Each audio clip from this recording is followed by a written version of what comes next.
Well, hi everyone. Welcome back to our final one-on-one with Zach Friedland of the year, and it's really great to be sitting down this afternoon with 2019 RIRE composer and just all around Rhode Island composer extraordinaire Roger Cichy, joining us from his home in Scituate. Hello, great to be here. Looking forward to this nice day to stay inside. It's starting to get hot outside, so it's a nice day to stay inside and do this. Yeah. And Roger, you've had a really interesting and dynamic career that's kind of been multifaceted. So, if you just want to kind of take us through some of the highlights of what you've been doing, what you've experienced as a musician. Well, yeah, that's the great thing about being a musician. There's so many different facets that you can go into, but I claim I'm on my fourth career right now. I started out. My parents were wise and started me on piano when I was very small. They knew that was an important thing to do, and didn't really get that great at it, but at least it started me through the process of developing my ear. And I chose the saxophone when I was in school, played the saxophone through high school, decided to major in music, but I wanted to go into music education. I wanted to be a music educator, and I guess let other people experience the great things and thrills that I experienced when I was a student. We had a very, very fine music program in the hometown I lived in, and I wanted to have a shot at making students have that similar experience. So I had my heart set on music education, and went out and taught in public schools. I taught in, believe it or not, Mars, spelled M-A-R-S, Pennsylvania. The joke is it's the only Mars on Earth. And yes, we tried to get the Mars candy bar to sponsor our uniforms one year, and it didn't quite work out. But it's just a little north of Pittsburgh in that, and I had a great time teaching middle school and high school band with the marching band, a jazz ensemble, concert band. Decided to go back to get my master's degree. Went back to actually I got a teaching assistantship, which made it nice. Back to Ohio State University, teaching assistantship with the marching band there, and got my master's degree. Kind of interesting curriculum because even though my master's is in music education as well, I was able to take a lot of composition and arranging classes, which I was interested in. Just really explored that area of music as well as being a teacher. So when I got out, believe it or not, I already had my first publication with Kendall Music when I was in grad school, and went into college teaching. It just happened to just kind of step right into college teaching. So I took the job at University of Rhode Island. I was there a year. Another big job. Actually, I was doing marching band, and a really nice job with a 400-piece marching band opened up at Iowa State University. I applied and got that job, so I had a really premier marching band there, and did that for 9 years, and decided to change hats. I mean, it's like I said, music is one of those interesting things because there's so many facets of what you can do. And I felt like I had taken that program and that marching band as high as I thought I could ever take it. And, I think it's important to kind of assess where you are with what you can do with the resources and yourself and your own part of your life you're in. And so I decided to become a freelance composer. My wife is a musician, so she took a job in music at University of Illinois. She's already teaching in Iowa, but took a job at University of Illinois, and I decided to become a composer, and worked out well because I had a lot of arranging. I was doing some arranging for the Des Moines Symphony, some commission work with them too, getting a lot of commissions, getting a lot of publications, which really worked out nice in that. Got to really travel a lot too because of the premieres with the Air Force Academy and some of the groups I had written for. And did that for a number of years, and then my wife took a job here in Rhode Island at Providence College, And so I kind of did the same thing, except at that point I was testing the waters in some other areas. I took summer, I did some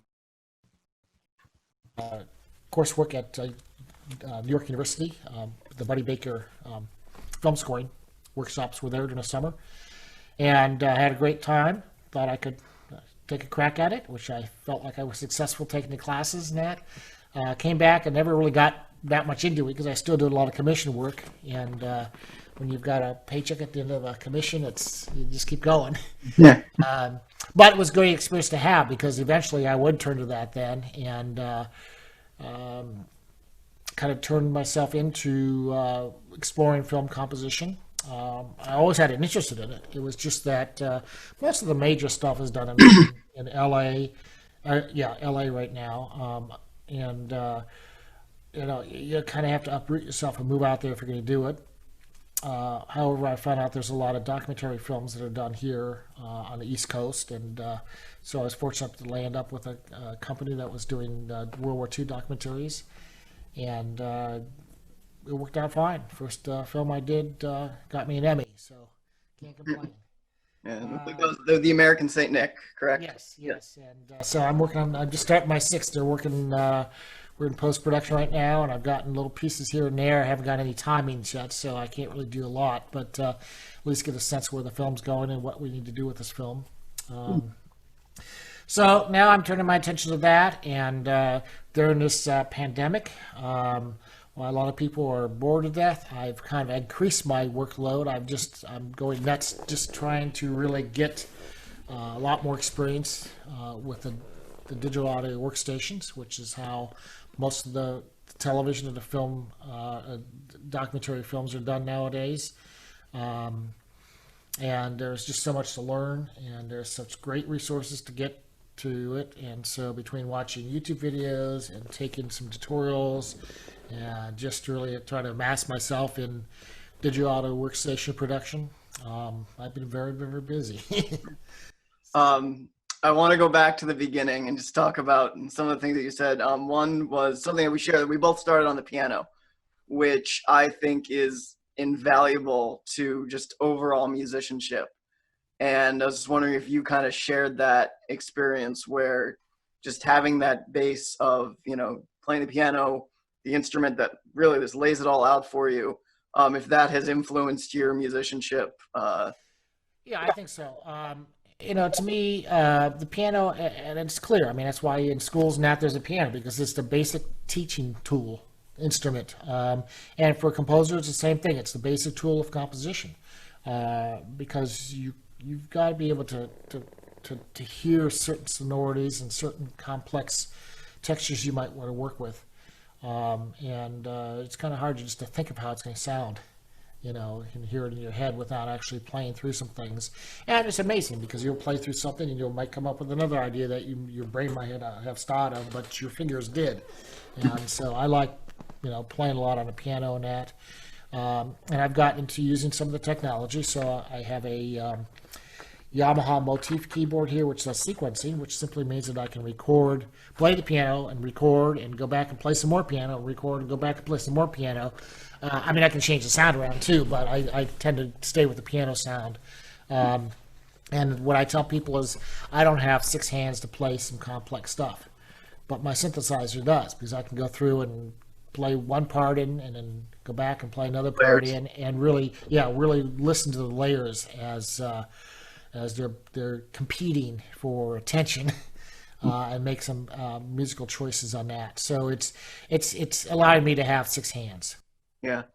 And while we're kind of on this subject, just why don't you just tell us a little bit about your process? Let's just, we use a symphonic band piece as an example. If you get your commission, you sit down to write this piece. Where do you usually start? And where does your process vary, or is it more just a formula? Well, I usually try to come up with a concept for the piece. I'm very concept oriented. Some of the concepts I come up with might be based on the commission itself, where the commission part is located. for example, I did a piece for the Concord Band up in Concord, Massachusetts, and everyone and so many composers have written about the start of the Revolutionary War and the old North Bridge and all that kind of stuff. And I thought, well, that's been overdone. I shouldn't say overdone. It's been nicely done. But I'm not going to write another, Revolutionary War piece. So I went up there and spent a day and a half up there just kind of snooping around, and come to discover that 4 very famous authors are from that area. They all lived there at the same time period. It was Emerson and Thoreau and Alcott and Hawthorne. Mm-hmm. And so I thought, well, there we go. I can write a piece based on those 4 authors. In fact, it turned into kind of a little musical representation of some of their writing. So I wrote a piece, the movement for Hawthorne was based on a part of one of his books called Mosses on the Old Manse. Alcott, who wrote Little Women, it's based on that book. And so that turned into looking at the ensemble, where they're located, what they can connect. And I guess that's the biggest point I should have made. I wanted to make the connection. Mm-hmm. So if I would have wrote about, let's say, this sounds strange, but the Dragoon Trail. Okay, well, if you live in Iowa, you know what the Dragoon Trail is because it's all marked. And it's kind of an exploratory thing that happened in the 1800s. And that's kind of how they mapped and charted that area of the Midwest. And it's very important, and it has its context there, but we don't have much, connection with that at all. So for me to write a piece about that here, to be played here, I'd rather write something that connect. I don't know what the Dragoon Trail is, so. Exactly. So, that's what I try to do is make the connection. Now, some of my pieces, especially some of the college pieces, I love it when they don't dictate what they want. They want you to do your best work, so it's an open invitation to write what you want. And in a lot of those cases, I'll write something, again, concept-based. But the difference is that some of those concepts I'll have in my head, I just haven't developed them yet. Mm-hmm. So it might be something that I thought might be really interesting that could, I kind of on my wish list to write. And I kind of keep it in the back of my mind. In fact, I have a little sheet here that has some of those ideas on it. And if the right commission comes and I can match it up with one of those ideas, I will. Mm-hmm. So different processes depending on who commissions me and what exactly they want. But as far as the process, like the concept piece in that, I spend a lot of time on concept. So let's use the Concord piece as an example. I went up there, I went to Concord, I went around and took pictures. I always have my camera with me, so I went and took a bunch of pictures of some of these places where these people had lived. There's a really cool cemetery called Sleepy Hollow Cemetery up there. Very New English, New England-ish, and rolling hills and all that. And they actually have Author's Row where most of those people are buried. And it was really neat to go up to Hawthorne's grave and Emerson's grave and Thoreau's, I guess, not there. But to see that, I went to Walden Pond. I took pictures of Walden Pond at sunset. I tried to do this thing. And then I come back and I enlarge those pictures and kind of had them around my piano, so I can kind of really develop some kind of emotion about what I saw, So, and again, reading about it and spending time reading from each author was kind of my research. So I don't really think about melody. I don't think about rhythm so much until I get to the point of really getting an emotional fix on what I'm going to write first. Then I turn on the piano and out comes the music. So I spent a lot of time on development of what the piece is going to be first before I even start putting pencil to paper. Oh. And last summer, RIRE recorded one of your pieces on Scattering Leaves by the Clock Tower. And if you just want to tell us a little bit about what inspired that piece. Yeah, that was one, it was a high school up in Massachusetts, close to Framingham, Wayland High School. And they had a mission, and I wanted it to be a really successful project for them.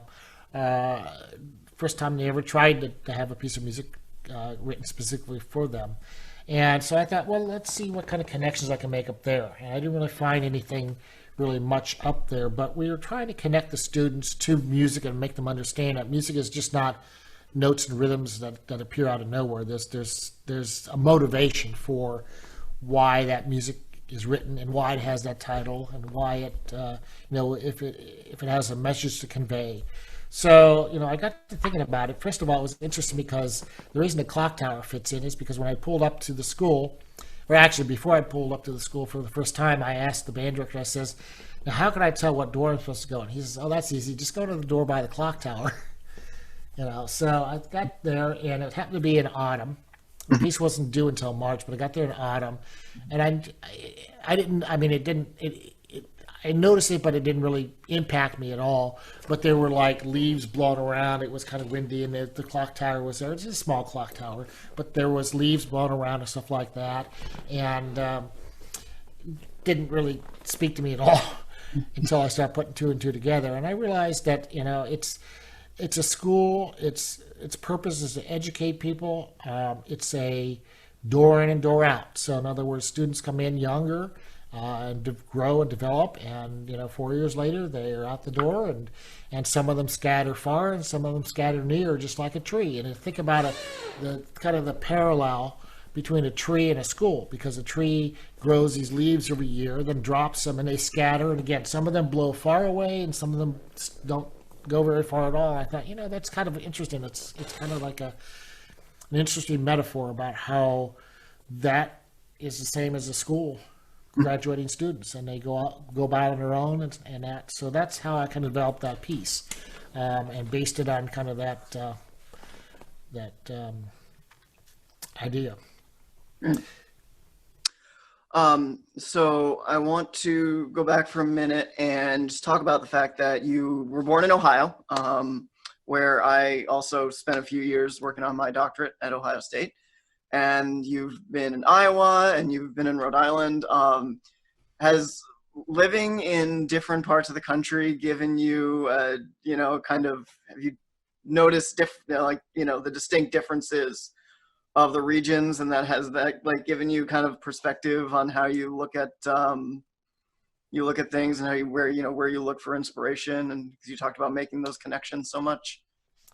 I can find inspiration about anywhere, but obviously my work has to be someone else's entertainment or someone else's education use.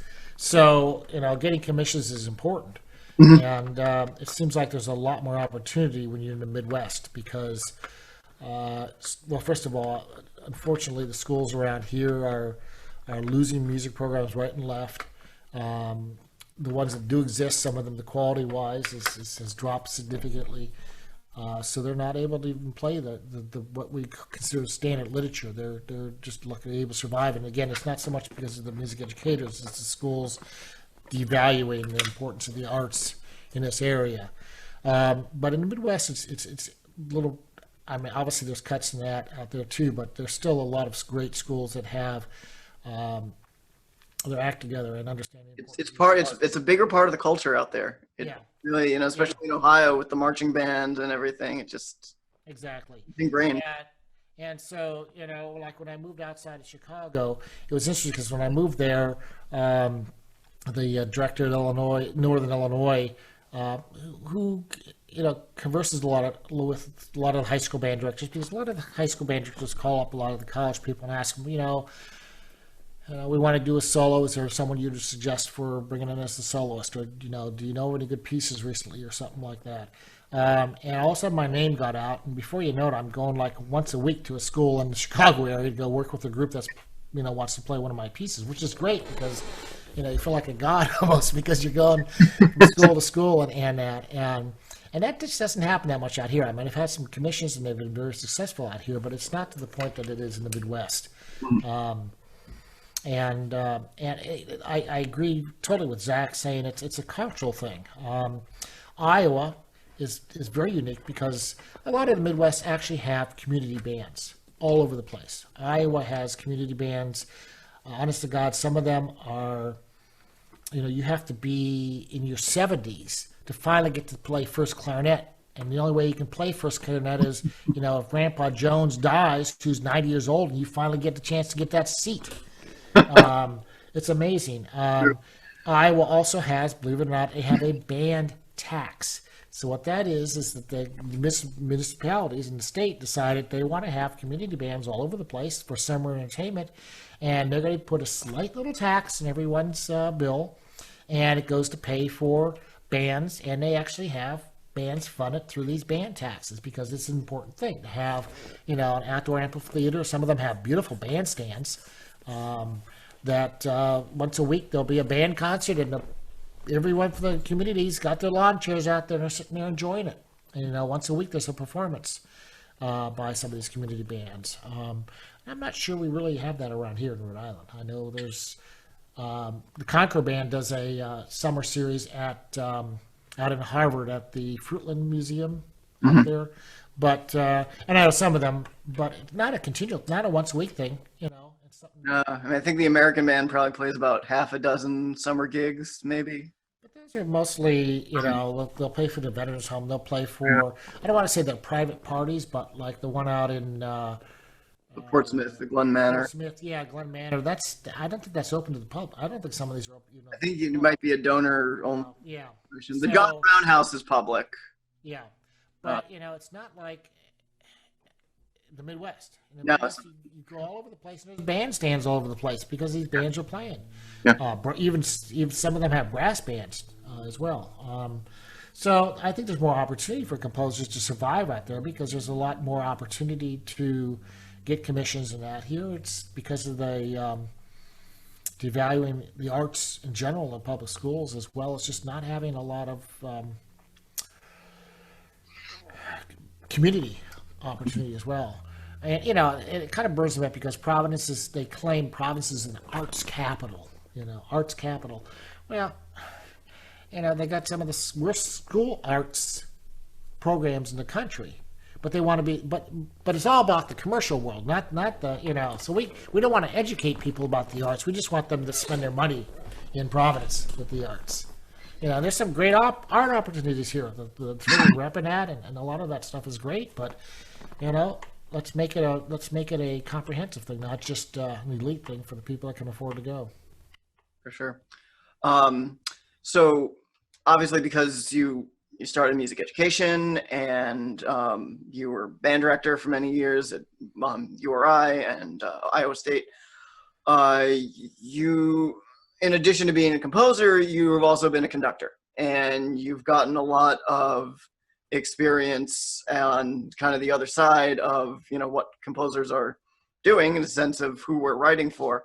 I know we've talked about some of this before when I interviewed you for my dissertation, but what is the value for a composer to have that practical experience of being a conductor and a performer and all that?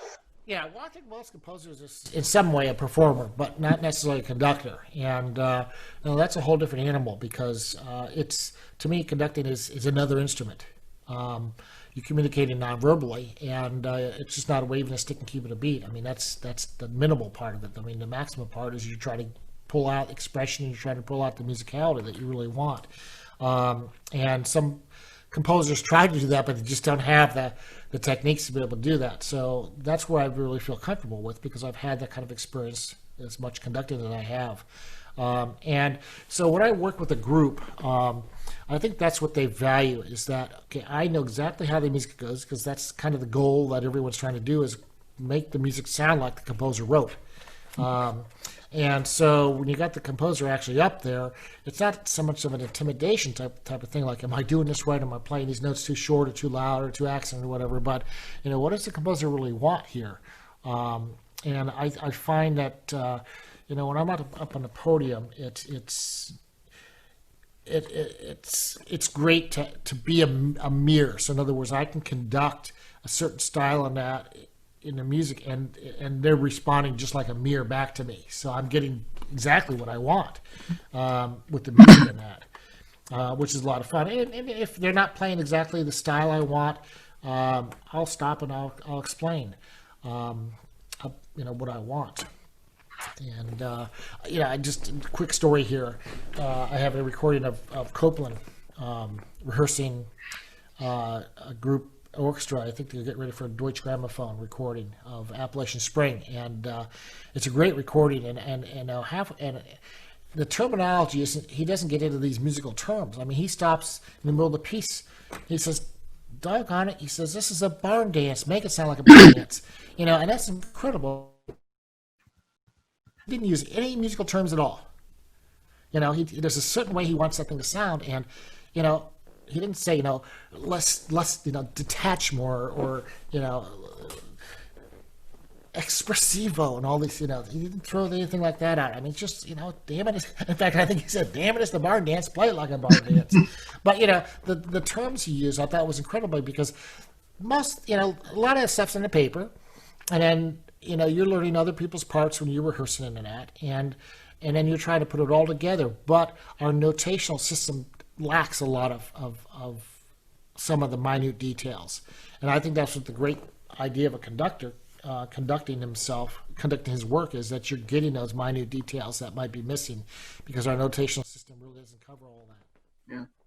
Yeah. I find myself these days, I'm using more and more just non-musical terms as my tempo markings. Like I'll just go like playfully, or just something to describe the style of the music, and then the tempo can speak for itself. I mean, 96 beats per minute is 96 beats per minute. Yeah. And yeah. I know I'm glad you brought it up, because we talked about the notational system before, and just kind of how inept it is at the finer details of just there's only so far that the notational system can describe exactly what the composer hears in their head, I think. And so my question to you is, where do you feel like the composer's job ends and the conductor's job begins, as far as, how to interpret what's on the page? Well, a lot of conductors are using reference recordings, so they might go to a bank of recordings and listen to them and try to find the differences and say, okay, I kind of think this is the way I want to go. I mean, that's what all these conductors and these performances of symphonies and everything else get Grammys, because there's classifications for classical music. And so, I mean, why did a Bartok string concerto get a Grammy? Well, it's interpretation. It's not so much the music itself, it's how that group interpreted it. So, I think a lot of them listen to that, which makes it really difficult then when you have a commission piece, because guess what? There's no reference to it at all, So, there's all kinds of techniques. I mean, I've had people send me recordings of rehearsals and say, we're not quite there yet, but, can you at least listen to it to see if we're, close in that on style, which works very well. The big thing nowadays is I've done a lot of Skype and FaceTime rehearsals, so it's kind of nice to sit there in my studio and I'm listening to some group in Texas one week and some group in Illinois another week and some group in Wisconsin the following week, and just offer them some advice on that.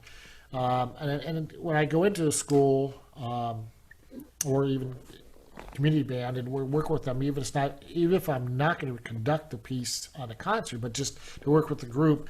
Again, it's interesting to see the conductor, because the conductor, like, I'll say something, then they grab their score and they're writing the notes in the score and that of what I said, because again, it's I guess the best way to say it is it's what conductors live for, and that is kind of unlocking the magic of the score, because it's almost like a locked door. You got to find the right keys to unlock some of those the ways to play it, and that's why a lot of music ensembles, I should say musical ensembles, musical organizations have conferences, to debate things like, okay, if you're going to play Chester by William Schumann, I mean, how do you address that beginning chorale, between the woodwinds and the brass and that? I mean, what kind of textures are you creating between the different groupings of those instruments?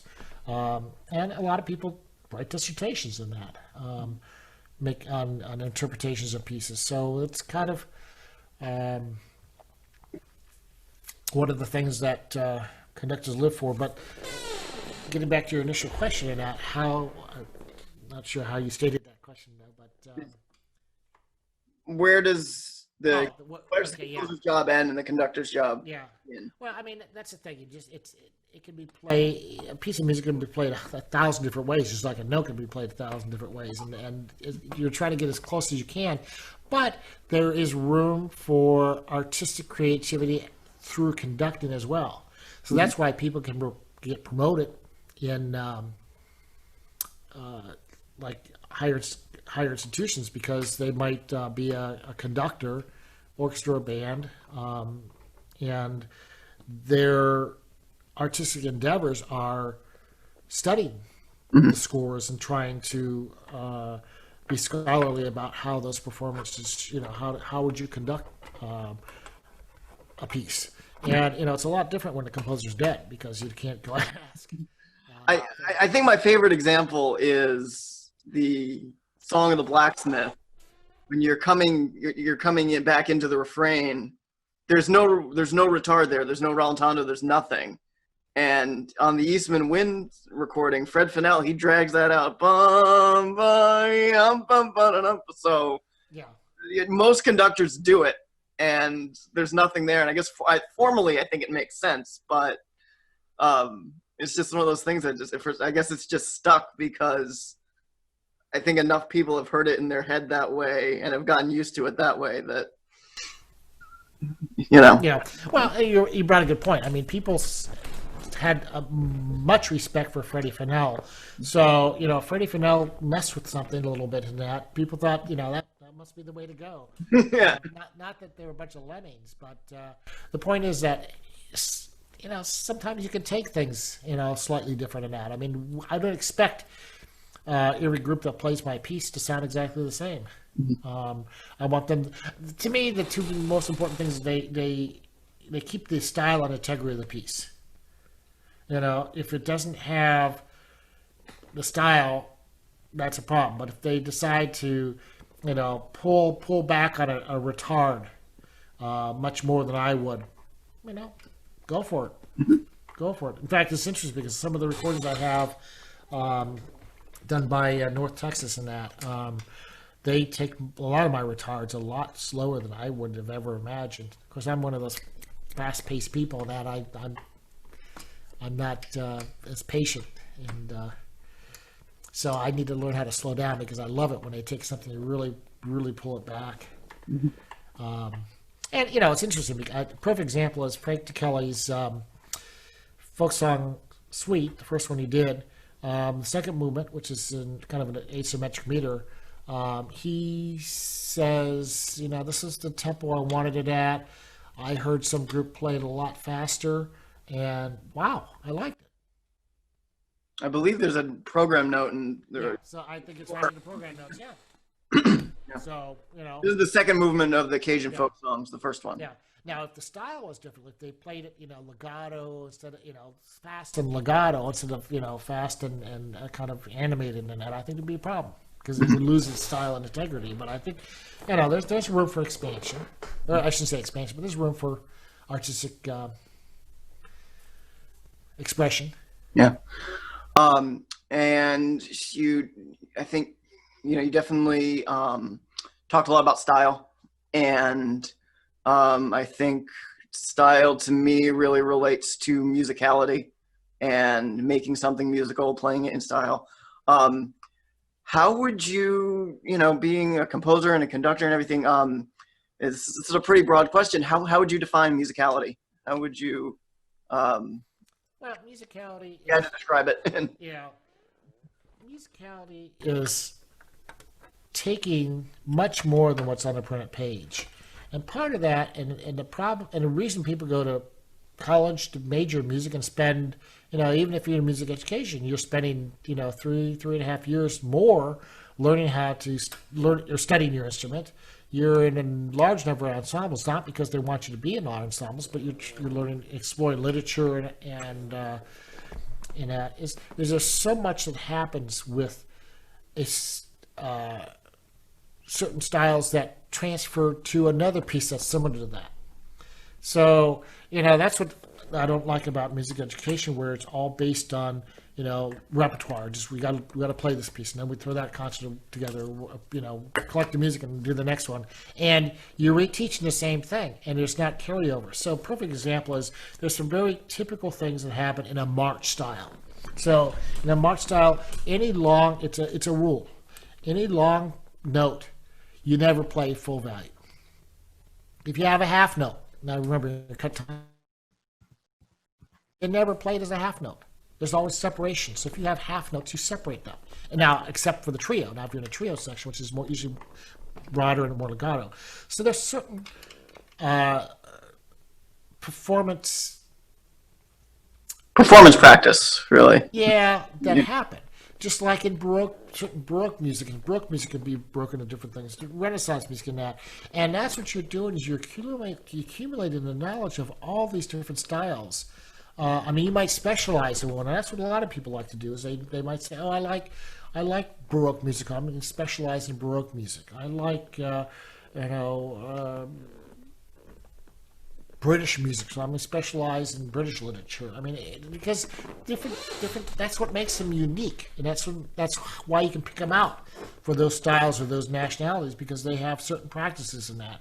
So to me, that's what musicality is taking these broad practices and just trying to learn more and more about how music is played, which it doesn't happen overnight. You're not going to see you might hear what you think would be a pretty incredible high school player play, but I don't think they have enough time develop. And they might sound good on a piece or that piece or a few pieces, stuff like that, but they're not going to have the expanse of knowledge and musicality to be able to play other styles of music at that age because it's so encompassing to learn all that. It's mind-boggling as how much you have to listen to it a lot. Yeah. Ingrain it. And I don't want to say the musician has to mature. It's just that there's a lot involved with music. Yeah. Awesome. And you mentioned changes to improve music education. And where would you like to see improvements in just like college curriculums as far as maybe addressing some of these things, both for music educators and also for composers. Because I personally think that we get too much of the theory and too much of the history.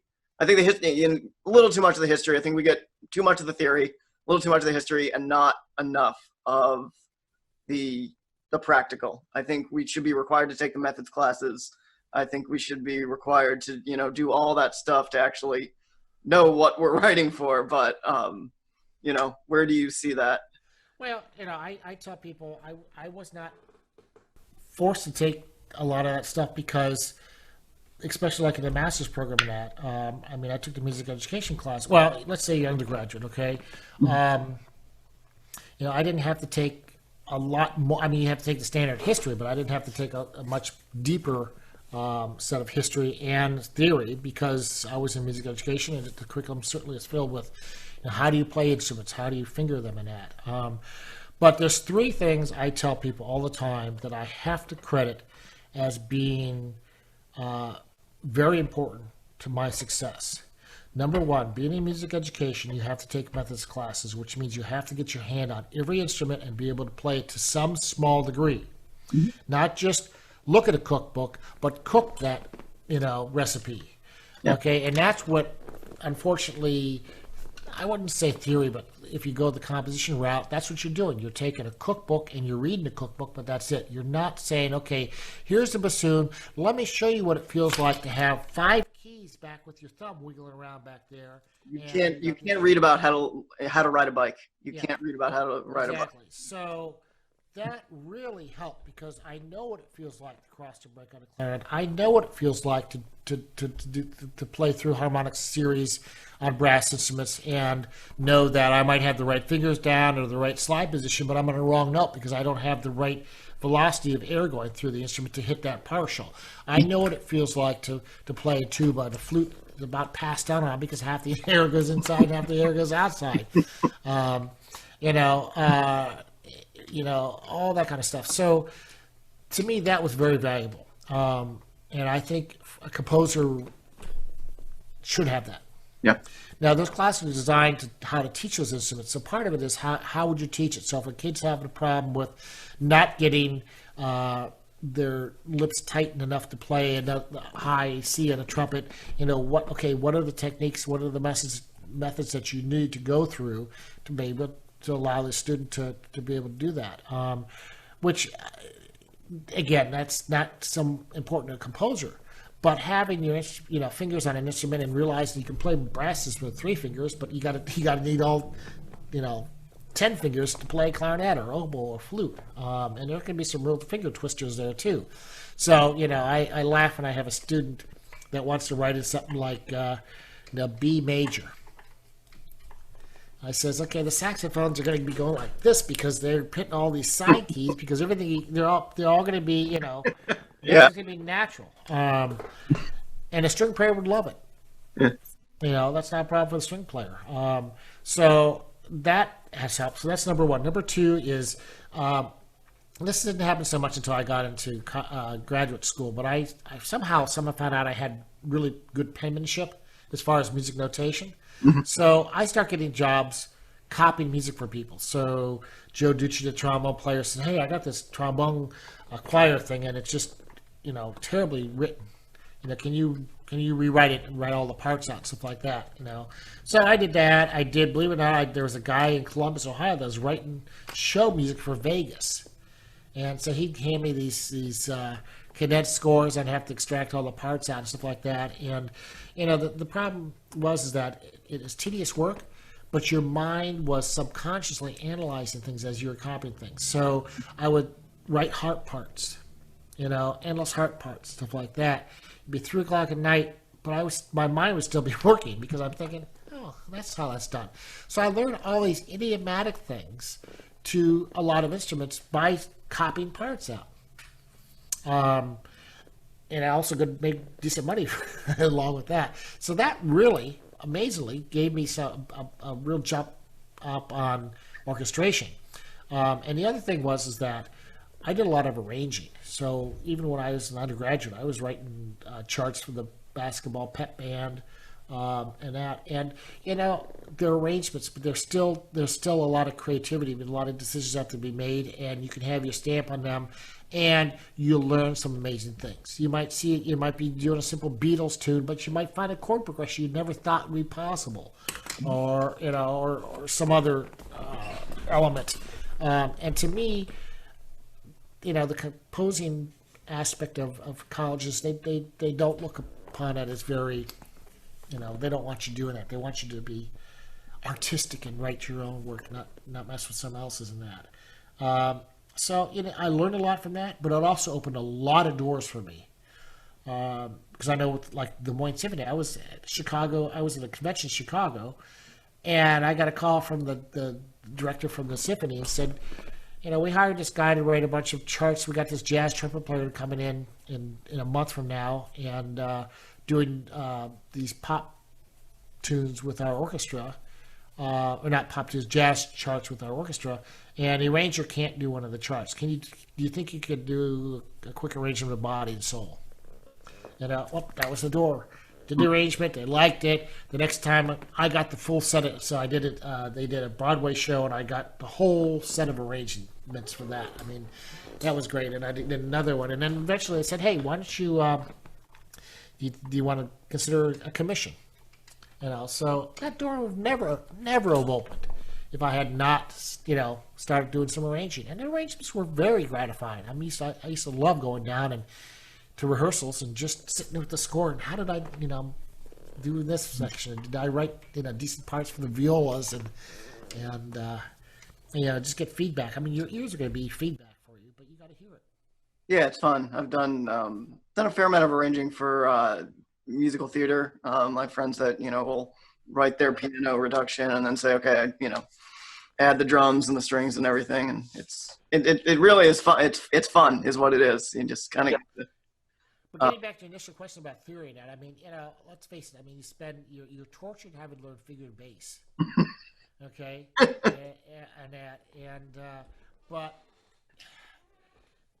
when have I used it? I mean, we have figured bass is nothing more than a chord notation, and we have a different chord notation now, and we don't need to use figured bass anymore. It's important to know roughly how it worked, because if you want to do that music, you need to understand it.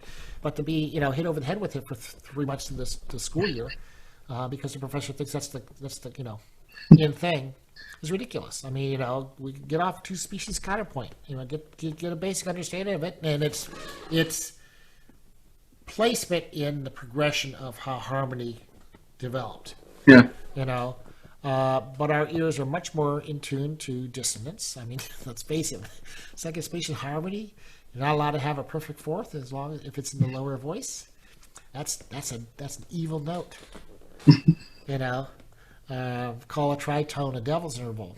All jazz chords have tritones in them. That's what makes them unique. Yeah, for sure. So what I'm saying is, I think they're stuck in the dark ages because there's so much emphasis on that. So why spend that kind of time on like figured bass when they don't teach the blues scale? How does a blue note fit in? If you got a G major 7, or if you have a G7 chord, which is on a B natural, why is there a B flat in the melody? And how does that work? And that relates back to the whole style thing, because the more you learn about how it works, it can help you learn how to play and emphasize those notes. So I have yet to see an academic theory book, the kind that get accepted by colleges and that actually work with the blues and that. And gospel music has blues style to it. I mean, obviously jazz, and a lot of contraband music has kind of a blue element to it as well. I mean, you play great pieces like Frank Kelly wrote a great piece called Blue Shades. Blue Shades, yeah. I mean, just it's cool what he did with it, and I love using that kind of flavor to music and that. But what's a composer supposed to do? Or I should say composer. What's a conductor supposed to do when they haven't had? They can work on figured bass, but they don't know how to deal with the blues thing because they have no idea how it really works. It's there. They'll just play the notes, but they're not going to have the chance to really understand how that flavor should sound and how to bring out that tension between the blue notes. I've seen enough of. I mean, I don't know if you're familiar with Omar Thomas's piece "Come Sunday" that just won the Ravelli Award.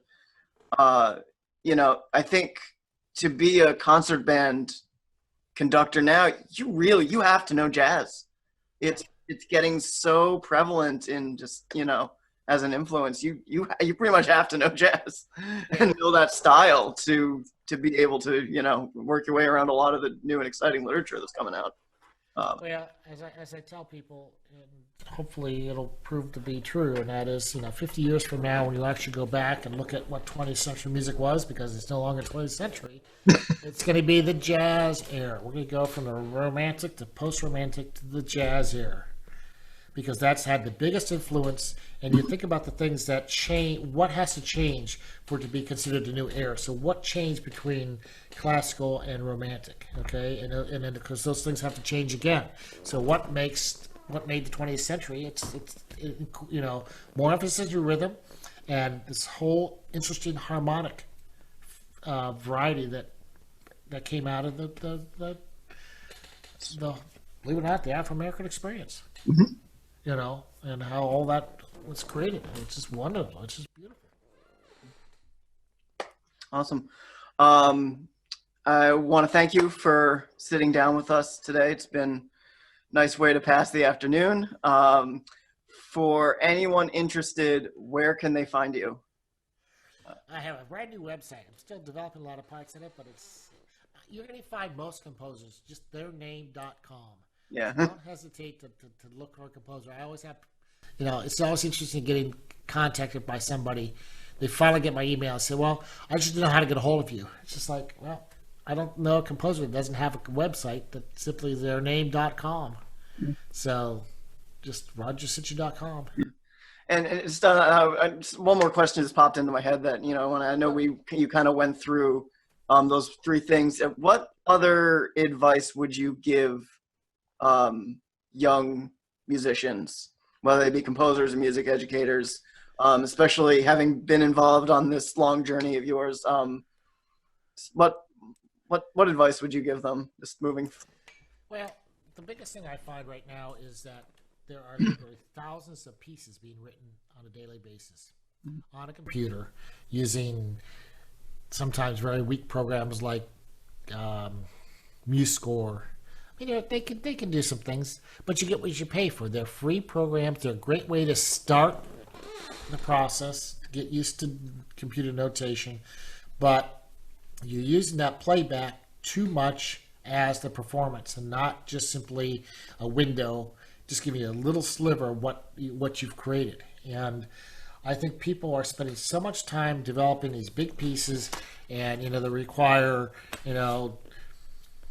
3 oboes. It's a contraband piece. It has 3 oboes, 2 English horns, bassoon, contrabassoon, and the whole array of everything else. And it's just going to sit in your computer. All these pieces that get written, and it's great that people have that interest, that ability, but make it practical. So find some musicians that you think are strong enough to put together a small ensemble for you and write for that ensemble. So you actually write for real people, and that you can get something played, not on a computer, because no one's going to want to listen to MIDI renditions of pieces. You're not going to get a published piece by having a MIDI rendition played, because it's not close enough. It's just not close enough. You're not going to win a contest by that. You're not going to develop your skills by having a computer tell you how there's too much involved in playing. Mm-hmm. So try to write for real musicians. Either that, or, believe it or not, this is the strangest thing. When I was teaching in Pennsylvania, I was writing pieces that were actually a little more advanced than my high school band was at that time. I went down to a school district about 20 miles away that had a very, very fine program, and I asked him, the director, if he would just at least read through them. Just to read through them, and it ends up they liked them enough, they programmed them, and then they performed them on a concert. But I don't hesitate to ask someone to see. The answer could be no, but that's the thing, and you got to have your piece played, and that's where the Rhode Island Recording Ensemble really helps out, because a lot of students don't have that opportunity, and here's that one golden opportunity to do that. And just a nice success story. Excuse me, I can't even talk. One of my students had his piece selected to be played there. They recorded it. Really learned a lot. He was just higher than a kite, because to actually have it played live in that, he just blew his mind. And I said after that, I said, okay, now you tell me, because he was using Sibelius at the time. Live recording Sibelius, what's the difference? He says there's no comparison to that. But because he got a chance to hear the piece and really get an idea of what he was able to do writing wise, he then wrote another piece, and he's one of the finalists for the American Prize right now for student composition. Right. And again, that wouldn't have happened if it wasn't for the Rhode Island Recording Ensemble having live musicians play his one piece. Yeah. He would have heard what things really worked out and what things kind of worked out and what things didn't work out, because you're not going to pull all of that stuff out of listening to computer rendition. Yeah. Well, that just makes my day, because that is what we try to do here, is to give composers that experience, and because it's not the same. It's not even close. Once they have that live recording, all of a sudden they can send the recording to conductors and publishers, and it's so much better than sending someone a MIDI, because you can say, hey, this is the piece, this is how it sounds, and they know what they're going to know what works and doesn't work, and so I'm glad. So on that note, if you have music that you are interested in having recording, you can find us at www.rirecordingensemble.org.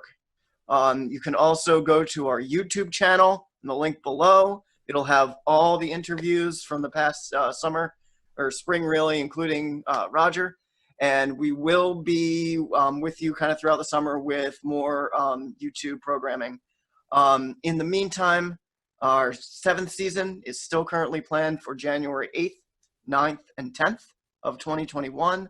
So please continue to stay safe, stay healthy, stay at home, and soon enough we will be back together making music again.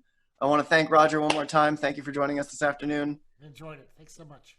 And we will catch you all real soon. Take care.